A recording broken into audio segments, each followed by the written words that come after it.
He's Howard Ibach, a former copywriter and creative director and the author of 2 books on the creative brief. And he's Henry Gomez, an ad agency strategist with 28 years of experience. Together, Henry and I are the Brief Brothers. We love talking about creative briefs, briefing, and advertising.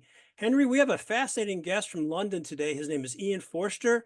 He is the founder of a company called DAIVID, that's spelled D-A-I-V-I-D, which has a unique AI implementation tool to examine emotions as a way of testing creative. Let's let him tell us the story.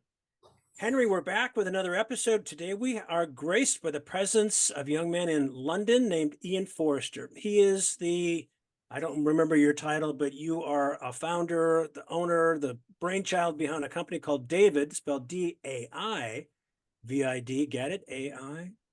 We're all quick here. We're really, really quick over here. Not to be confused with the WPP agency, DAIVID. Correct. Exactly. Exactly. And the non-AI DAIVID. Yes. Now, as we do so often, we find our interesting folks on LinkedIn, and Ian and I had a couple of conversations, a couple of email exchanges, and we had a longer conversation on Zoom where he took me through what this company called DAIVID does and is, and he's going to share that with us in a moment. But first of all, let me just say on behalf of Henry, welcome, Ian. We're grateful to have you on the Brief Brothers. Thank you so much for having me. I'm excited to be here. So DAIVID is an AI-driven company that does what? Fill us in, Ian. So we can take a piece of content and we can predict the attention it's going to capture, the emotions it evokes, the brand recall it's going to generate, and the next step intents that it will generate as well. Okay, so, before you go on, let me just stop you and yeah. say, and how many creatives are ready to shoot you in the head for saying that? It's interesting you should bring that up, honestly, because a lot of these AI solutions out on the market right now are quite reductive, right? So they're trained on a fairly simple data set. So you can have, for instance, creative attributes and outcomes, fairly basic outcomes like Facebook likes or an engagement rate or perhaps even a view-through rate. But when you have a fairly basic training data set like that, the insight which you produce, I'm using what you guys call it in America, parentheses. Air quotes. Yeah, exactly, air quote. The insight you produce in that regard is pretty basic and reductive, right? Because what the system will tell you is the things within the creative which most often resulted in the output being, let's say, number of likes achieved. So you get outputs such as girl in green hat drove likes, which, might be true, but isn't particularly interesting creatively.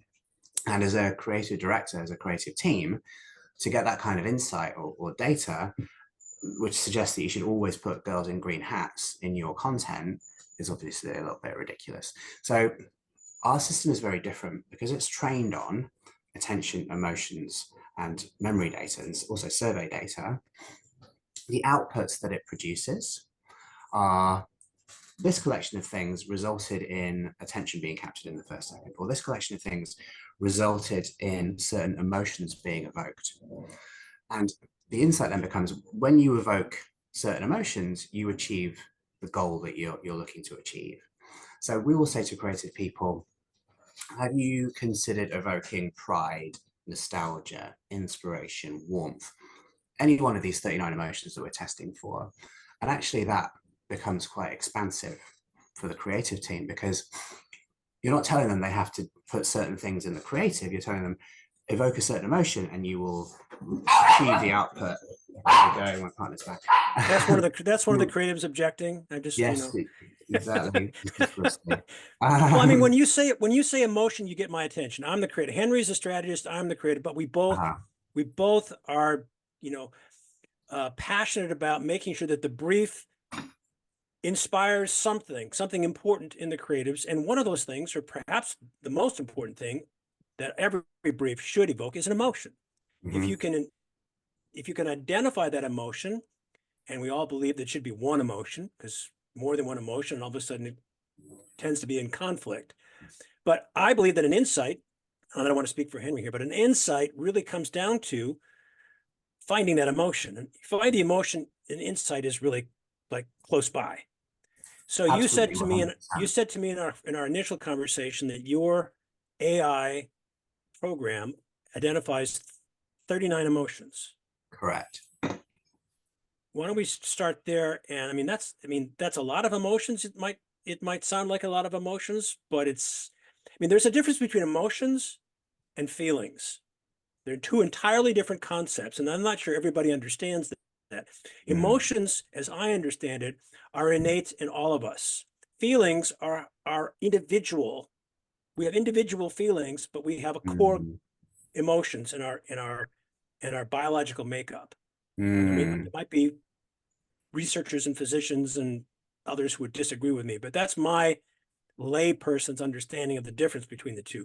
So you're going after, you have compiled 39 emotions that you try to measure. Correct. Exactly. So leap off from there and tell us more about that. Yeah, sure. I'm going to share my screen at this point. So these are the 39 emotions that we're testing for, right? And it's interesting you say, Howard, that there's a difference between emotions and feelings. And there's honestly a lot of gray area in the field of emotions.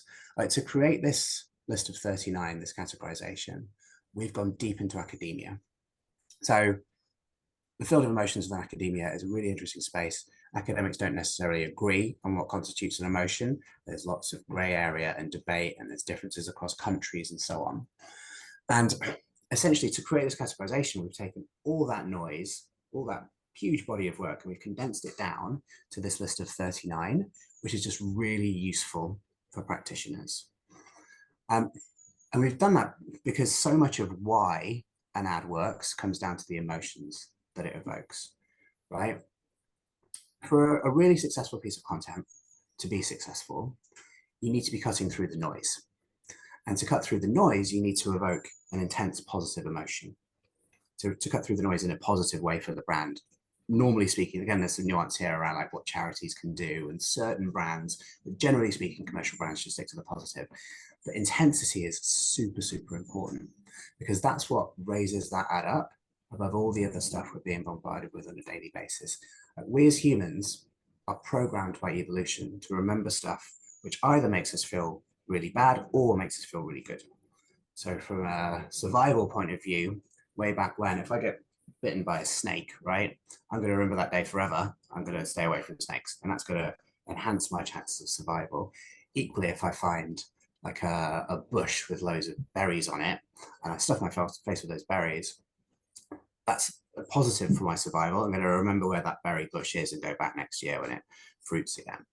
So we're really tapping into this primordial way of humans interacting with the world, essentially filtering out all the stuff all the stimuli which we're being bombarded with, and figuring out what is the thing that I need to remember today that's going to be most likely to contribute to my survival in a positive way. And that's where emotions come into play. And on the difference between emotions and feelings, again, is that there's a lot of gray area here.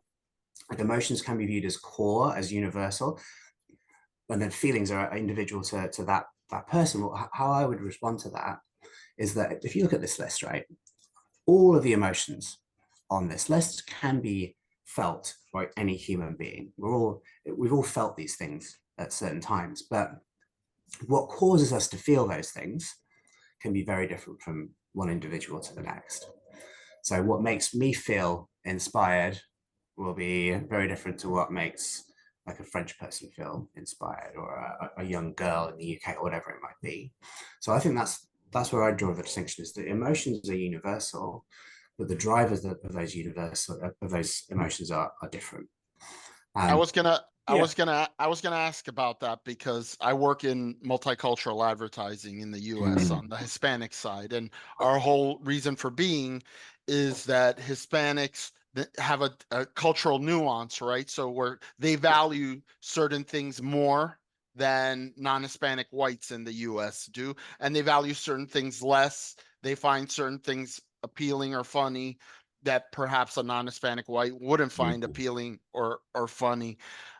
So that was one of the questions going in I had, was how do you account for the audience perhaps starting off from a different place, culturally, psychologically, and obviously beyond just the cultural groups that we have, we're all individuals and we all kind of have a different view on life and so forth. Yeah, great question. So when we're building the AI, like, it's really important to train it on a very rich data set. And rich in terms of the how are people responding to stuff data means that every video within the training data set needs to be viewed by, we get 350 nationally representative people to watch each piece of creative. Because then when you factor that up, we tend to have at least 1,000 videos in every algorithm build. So that's 350,000 people's worth of data. And once you've got that much data on how individuals are responding, you can then cut that by different ethnic groups, by different genders, obviously, ages. We also do a mini personality test as well. So we can see the Ocean Big Five where individuals are leaning towards. So then when the AI makes its prediction, you can have a prediction for a nationally representative group like the US as a whole. And then you can also say how are Hispanics going to be responding to this creative versus Caucasians, or any other group that you want to look at. But it's all in the data generation. That's absolutely fundamental. You've got to get that part right, and then the AI predictions can follow. So I have another quick question. On the screen you were sharing, I saw the Stanford University logo at the bottom. I also saw that little owl, which I believe is the Ehrenberg Bass Institute. That's exactly, yeah. Okay, I just wanted to make sure or that was what I was seeing, and what is the role of Ehrenberg Bass in this model, and how do you reconcile, I guess, the ideas of Byron Sharp and so forth in terms of. So I'm just getting this book. So this book right here is called The Science of Sharing. Right? You lift it up a little bit so we can see the title. Science of Sharing. So this book was written by Professor Karen Nelson Field, who's since gone on to do brilliant things in the field of attention. She's launched a business called Amplified Intelligence. But back then, when she wrote this book, she was working for Ehrenberg Bass. And I work with Karen, the guys at Unruly. So I'm ex-Unruly. I used to run the Insight team at Unruly for 7 years. And back in 2012, Unruly hired me to try and figure out the rules for viral success, right? They were running a website called the Viral Video Chart. And they were showing the most shared videos in the last week and month and 365 days. And brands would come to them and say, why is my competitor at the top of this list? Why is my competitor's creative being shared more than mine? And bear in mind, we're talking 2012, 2013, where like the viral success was like all the rage, and that's all brands wanted. That kind of died away after. Well, there wasn't really paid social at the time, right? Like everything was organic, and you were trying to get followers for your brand, so that you could share content with them. That was before Facebook realized there's no money in giving people access to this large audience unless you monetize it. 100%, exactly right. But anyway, this is the question we were trying to answer. And underlying this consumer-facing website was this really interesting database of video shares. And me and some other guys at Unruly worked with Karen to figure out the drivers of virality. And one of the core drivers was emotions. We found that the more emotive a piece of content, both positive and negative, the more likely it was to be shared, the higher the share rate was going to be. And within this work, Karen identified some core emotions. Like she came up with an emotional categorization.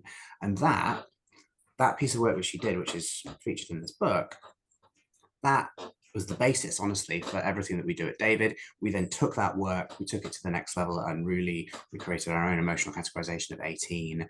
But then when we started DAIVID, we had a blank piece of paper, and when we looked again at academia and brought the latest thinking from academia in, the Stanford reference, there's a reference to a lady called Barbara Fredrickson, who's done some really good work in the field of positive emotions. She's a positive psychologist.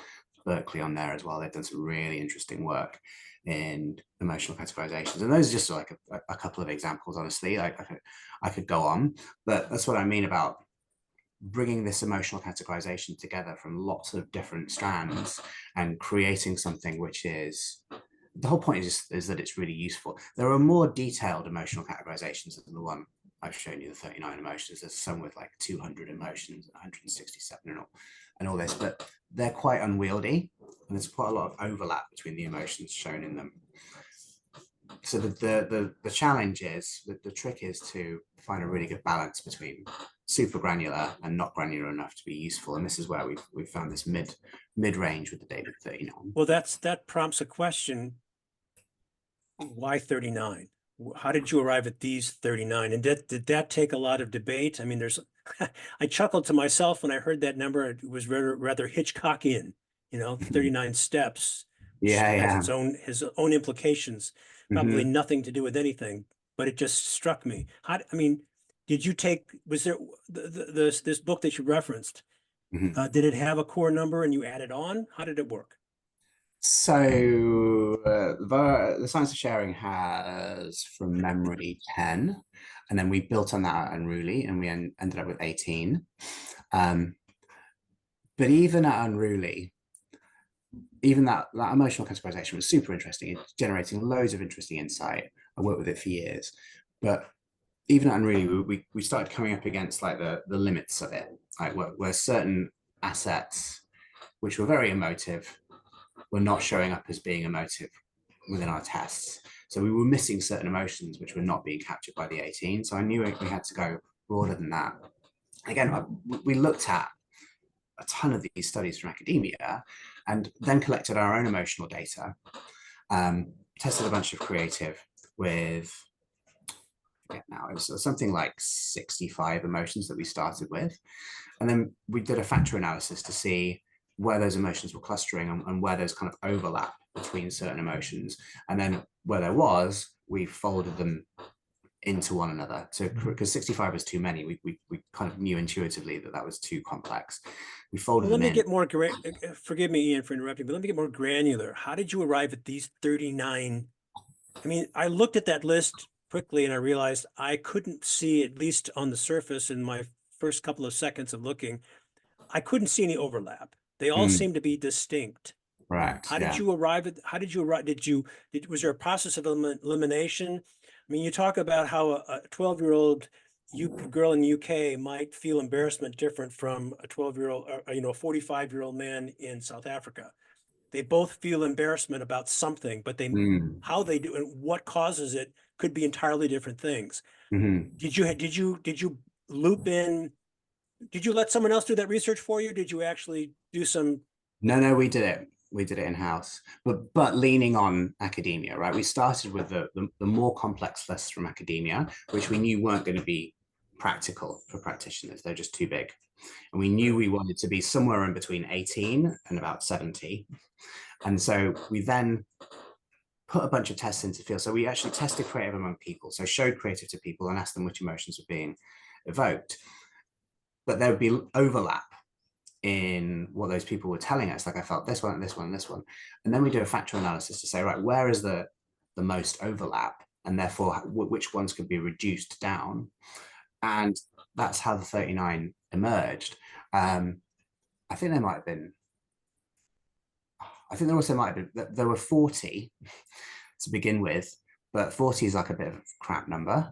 So in the spirit of like Heinz 57 varieties, we felt 39 was a more marketable, more distinctive for sure. To use Byron Sharp's distinctive asset. Johnny Carson was famous for having said, Johnny Carson, the now retired, actually the now passed on American comic, used to say that 27 is a funny number. It's just a funny number. He couldn't tell you why it was funny. He just said it's more funny than 3. So I guess this is leading to, I wanted to get some of the premise of how you arrived at 39. And you and I talked about this in our setup conversation. What has been the reaction in the creative community to this tool? So it's mixed, right? Like some creative people, when you try and apply any analysis and data, let alone AI, to their creativity, you're not met with warm, open hugs. Because look, naturally, creative people aren't known for being the most data-driven or mathematical, right? There's like 2 different brain hemispheres at work, and often they're opposed to one another. And so sometimes the gut immediate reaction of creative people is, I don't like this. You're applying this algorithm to my creativity. But like I say, once we start showing them the output and how we're not telling them to do only certain things within their creative to result in an output, or in fact, we're saying the insight becomes like, for this brand, for instance, I'll give you an example of a cosmetics brand that we work with. We analyzed that brand's creative on TikTok and its key competitive set. And it was really losing out to these key competitors. A lot of them are new direct-to-consumer competitors. And they were turning up on TikTok with really interesting, creative, doing things that had never been done before in cosmetics and big TVC type stuff. And this brand were losing out. They were like, we don't know how to fight back here. Can you analyze this category and tell us what's going on? And so we looked at their creative and their competitors' creative, and we pulled together an emotional positioning map. Right, this is where this granularity of emotions becomes really interesting, because you're not just working with happy or sad or, you know, smiles versus disgust or sadness like the facial coding outputs. The more granularity, the more insight you can generate, because we were able to map. On one side, we had the brands in the category. On the other side, we had the positive emotions that it would be worthwhile evoking. So like something like 27 emotions, right? And we were able to say, this brand's doing this, this brand's doing this. And then once you lay it out on a map, you can see where brands are tending to cluster. And within every category, there tends to be table stakes emotions. In this particular case, beauty category, there were a lot of brands were evoking aesthetic appreciation. So stuff was looking pretty, obviously. A lot of brands were evoking knowledge, like just getting the knowledge out of their products, and inspiration to try products. Pretty much every brand in that sector was doing those three emotions. So for that particular category, if you want to create distinctive assets, distinctive content, you don't play in those spaces. You kind of have to play in the spaces because it's the category norm, but you've got to step outside of those three emotions. And then other brands were clustering, like a group of brands were using these really bold, bright, flashy colors. So they were evoking awe and surprise. They're different to other players in the space, but similar to one another. But the two runaway winners, they were Huda Beauty and God, I forget the second one. Anyway, they had a unique emotional profile. They were using a combination of emotions, which was totally different to anyone else in the space. We showed this to our client brand. We're like, look, this is what you need to do. We need to select the emotions which no one else in your space is evoking, and which are right for your particular brand. We call it the emotional white space. When you do that, that then forms the basis for your briefing for the creative team. You then go so from my perspective as a creative, what I'm hearing you saying is you're offering direction, not solutions. A good brief lays out, this is what we want to accomplish. This is the thing that we want to say about our product. Here's what we know about the audience. Here's what we know about the marketplace. We have some insights. And one of those insights is, these are the emotions that are provoking attention and sales. You creatives do with that, come up with something, but we're not telling you what to come up with. We're saying these are the emotions you got to play with. 100%. As a, you know, Henry has reminded me over and over and over again, when I've doubted, that I am actually a strategic minded creative. You know, we've talked to strategists who've said, you know, they're basically two different kinds of creatives. There's one kind of creative that says, just let me do the work. And we had Julian Cole, who was a trainer of strategists, on our show. And he said, well, I call them artists. They're the artists. They just want to do the work. And then there's I forget what the term that he used. Maybe you remember, Henry, but they're the more strategic minded creatives who ask the questions like, why? You know, the annoying kid in class, like, why, all over and over again. You want to do a video. Why do you want to do a video? As the more strategic minded creative, I would say, as long as you're not telling me what to do, but what, you know, here's my sandbox. The sandbox is still the same size. Mm-hmm. I'm throwing you a couple of pieces of information in that sandbox. Do with it as you wish. That, to me, I don't find that a problem. Henry may have some other thoughts, though. No, I wanted to get back to the beginning. So just to make sure that the audience understands and that I understand, what you're offering is a creative testing platform based on AI that is predictive of emotional outcomes. And so I wrote a piece on LinkedIn years ago already about kind of the folly of creative testing, what I thought of as the folly, because to me, I mean, this talking about before AI, or not taking into account AI, but rather the modes of creative testing that we had back then, which was basically show the creative to a sample of real humans, right? Which is fraught with issues, right? Well, is that sample representative of the actual audience that you want to have, et cetera, the cost involved,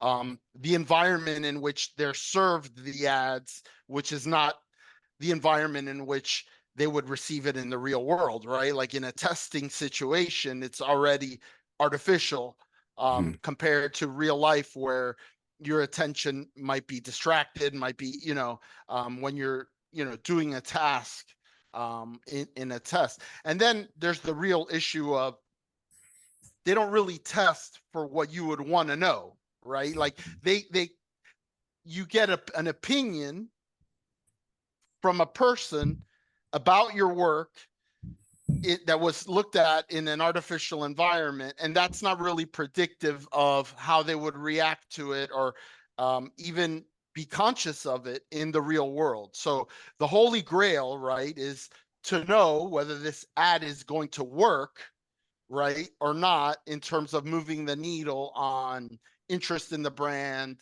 mental availability, moving them down the funnel, etc. And those are things that consumers can't tell you. Like, they can't say, oh yeah, this would move me from consideration to intent. Like, that's not the way consumers think. So it's kind of, you're testing a proxy for something that you really couldn't get. So what you're saying is, with the help of AI, one is the human part of it has already been built into the AI, right? Like, so you've come to your 39 emotions, and a lot of it's like, it's part of the machinery that's already, the human part is already there. What's left to do is to take the actual work and run it through and see what reactions it generates, which I would imagine is a very cost-effective and very quick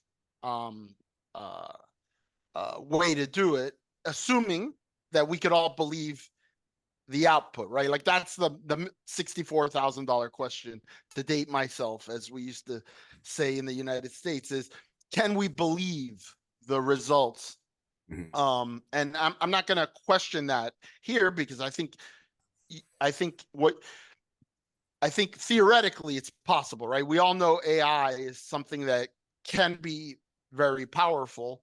And we feel like maybe we're in the wild west of it right now, like, where some things work right and some things don't work right. And it's kind of like in the beginning, right? With the internet, there was half a dozen search engines. We all remember them. There was Lycos, and there was Yahoo, and there was this one and the other one.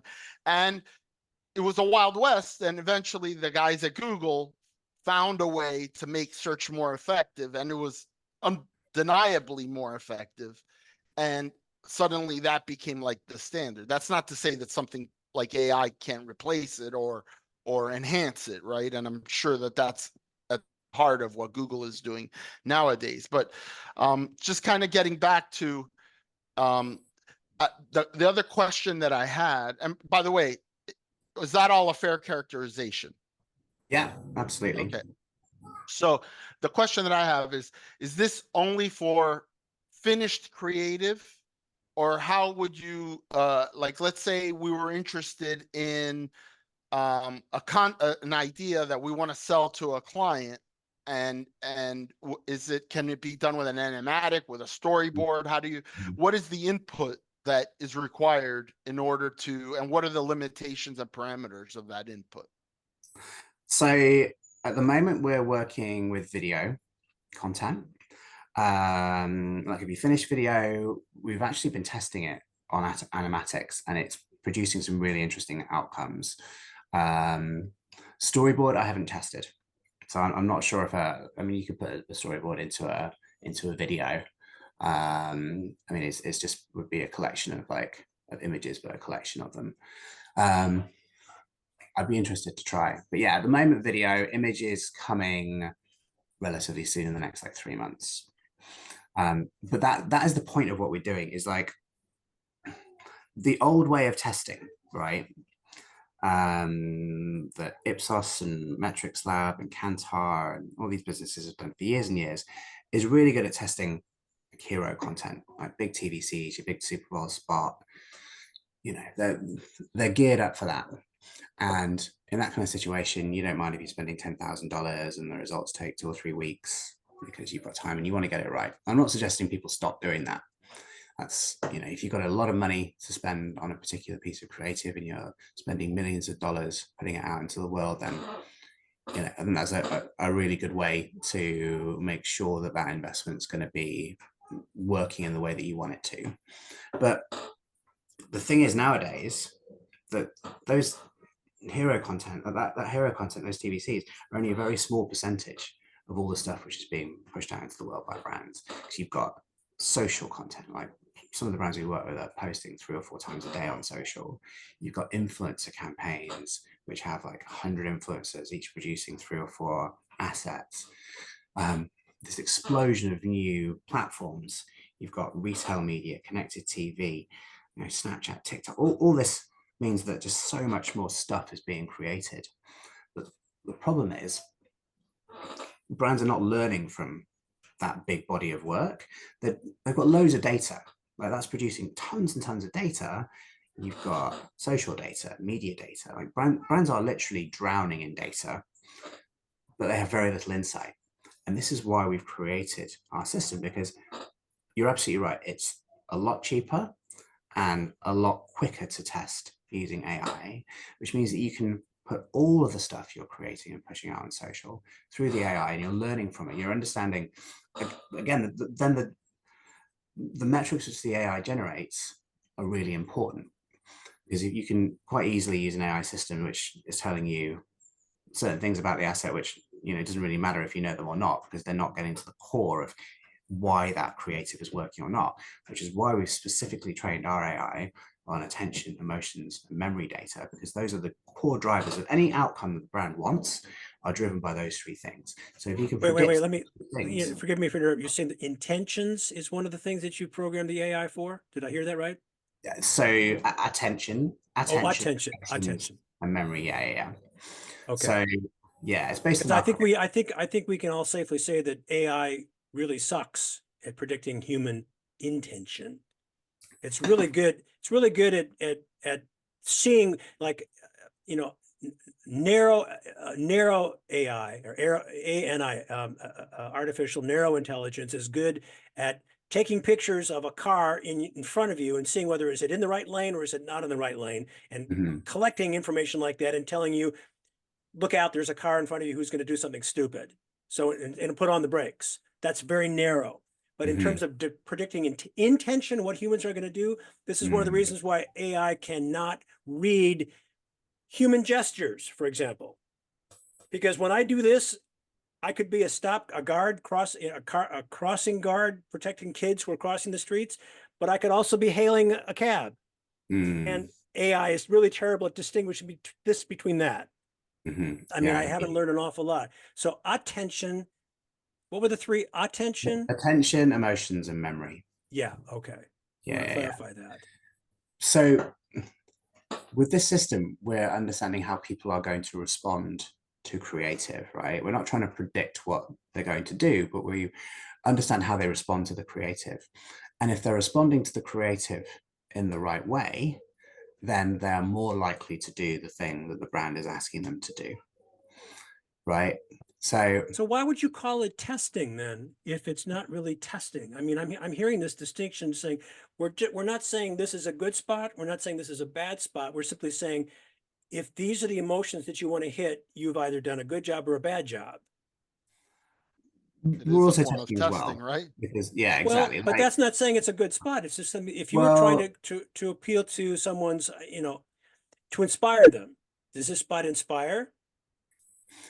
Yeah, but also we're predicting negative emotions. So if a spot is confusing people or boring them, then that's implicit within that is that this is not a particularly good spot, or That's people true. aren't That's true. remembering the brand, or so it is a test, but the outputs of that test are very different.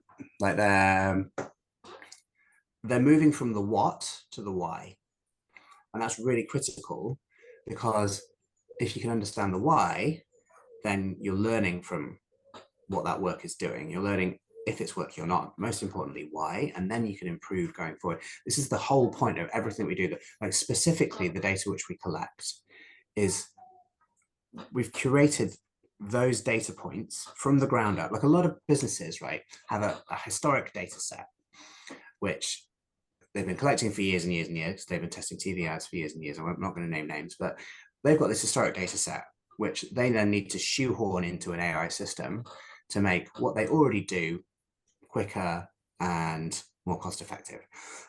But what they were collecting in the first place isn't the right things. Coming back to Henry's point, they're like, you were testing for the wrong things. This is why creative people get so fucked off with these creative tests, because we're like, okay, well, what does it matter if this metric is low? Like, that wasn't the point of what we were trying to do. So if you test if you build the AI system testing for understanding the right things, then the outcome that the brand wants then follows. Let me, if I may, I'm just going to show you one more thing. I'm going to share my screen because this will help me illustrate this point, and be good for the viewers as well. So this is the creative effectiveness process, which everything in DAIVID is based on, right? This is how this is absolutely foundational to everything that we're doing. And this is what I was saying, like, when we started the business, we had a blank piece of paper, and we said to ourselves, what data should we collect from the ground up to answer the question, why is content effective or not? And to answer that question, we did a meta-analysis of creative effectiveness studies from academia and industry, all the logos you see at the bottom there, loads of individual studies, each of which was looking at a small part of this process. We then took this helicopter view to see how it all fits together. What we found is, for creative to work in the wild, first of all, it needs to capture attention, right? And attention is a major buzzword in the industry right now. Rightly so, because without attention, you're dead. Like, people need to be paying attention to your creative, because that kicks off the effectiveness process. Howard, you and I spoke about this last time. Really important. However, attention is not the be all and end all. It's just the first part of the process. Once you've captured attention, you've got to do something with it. And that something is evoking intense positive emotion. It's the emotion which creates the memory. That's what drives all the cut through. That's what makes it memorable. And it's the memory which then drives the action, which ultimately is what the brand wants. Now, a lot of creative testing tools and a lot of data which is being collected by the industry is the action data. It's like, did people click on the like button? Did people view to the end? Did people change their opinion of the brand even? Did someone buy?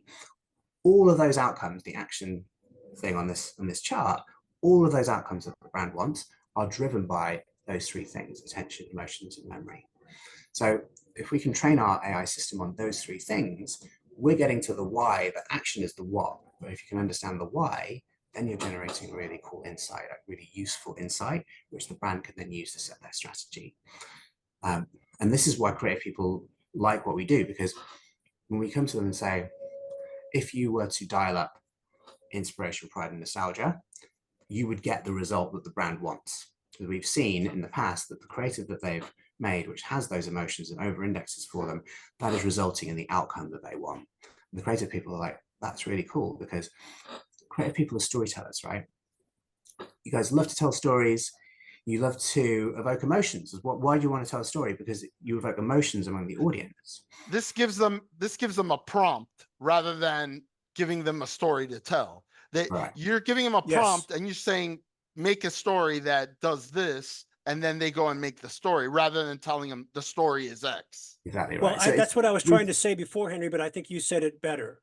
I was saying that this is giving direction, not a solution. But I also like, this is the prompt. Now you run with it. Turn my prompt or prompts into a story. So we're saying the same thing with different language. 100%. We essentially point the creative team in the right direction. Right. So you So evoke when this you, emotion, but how you evoke the emotion is entirely up to you. so when you do get positive feedback from creatives, I know you've already hit it, you've already said this, but I want you to repeat it. What are the creatives saying to you who see value in this tool? What kind of language are they saying back to you? But we've improved the briefing process, honestly, because Wow. give me the freedom of a tight brief, right? It's Right. not just clients, because so if you look at the IPA, you guys know the IPA, right? Yeah, but hang on, hold on to that thought. Let me just back up because that's fascinating. Does this tool help the brief writer write a better brief? Yeah, because we're identifying the emotional space that the brand should play in. So then the brief, like a cornerstone of the brief, then becomes, like for this cosmetic brand, the cornerstone was evoke admiration, calmness, and entrancement. Okay, I'm confused now, or maybe I'm not It's confused. an iterative process. So the first Yeah. time you go out, you're going to explore and you're going to find out, okay, this is what motivates. And then moving forward, we're going to say, we're going to camp out in these 3 emotional areas or these 2 emotional areas, or everybody else is playing here. You have to do the internal sell-through to all the stakeholders, like show them the data and say, here's what we're proposing. We're proposing to zig while these guys are zagging. Or maybe we need to be closer to where they are because we're playing in a field that's not yielding results, or whatever that debate is. But at some point, it's an iterative process where then what we've learned in the past now becomes part of the brief moving forward. So it can't be, you really can't influence the original brief. You can influence a revision of the brief based on creative that comes from the brief. Correct? Correct. Or based on an analysis of like a category or everything. That's the thing. Because we're testing with AI, we can test large bodies of work. So we can see what the brand has done in the last 6 months versus its competitive set. So that's like a strategic analysis, which we do. We call it "Where are you now?"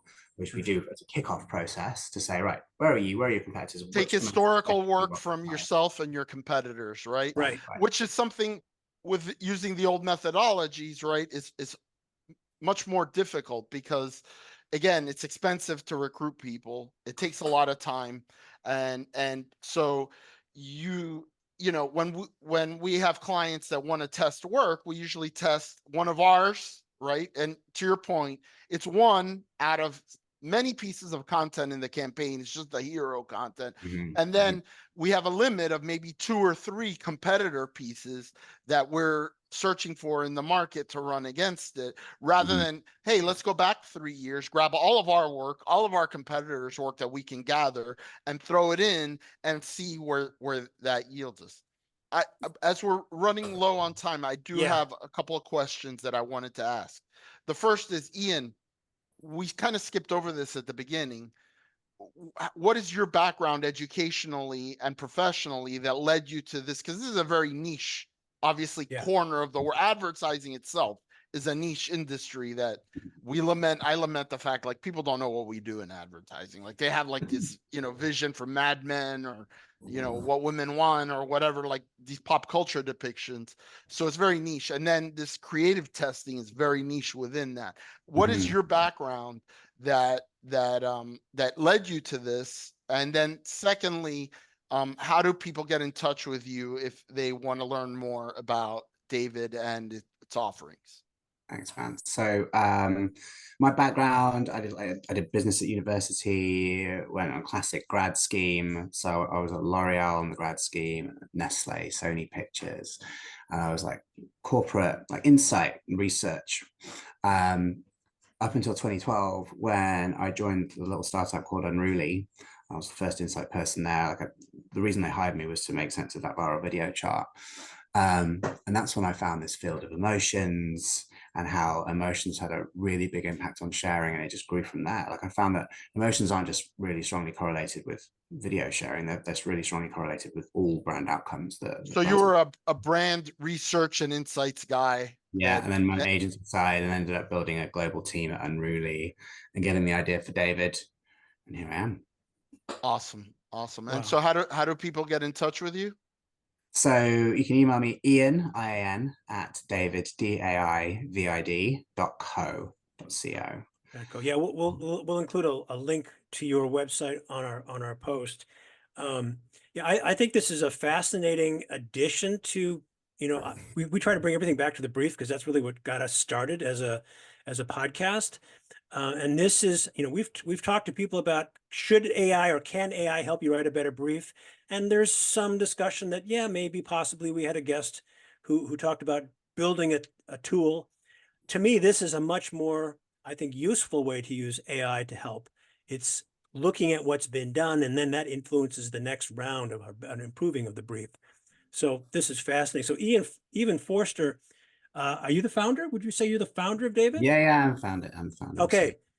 Founder of DAIVID.co, an amazing AI tool to help test creative. Thank you for joining Henry and me on the Brief Brothers. Good stuff, Henry. Good stuff, Howard. He's Henry Gomez. And he's Howard Ibach, and together we're the Brief Brothers. Till next time, bye-bye.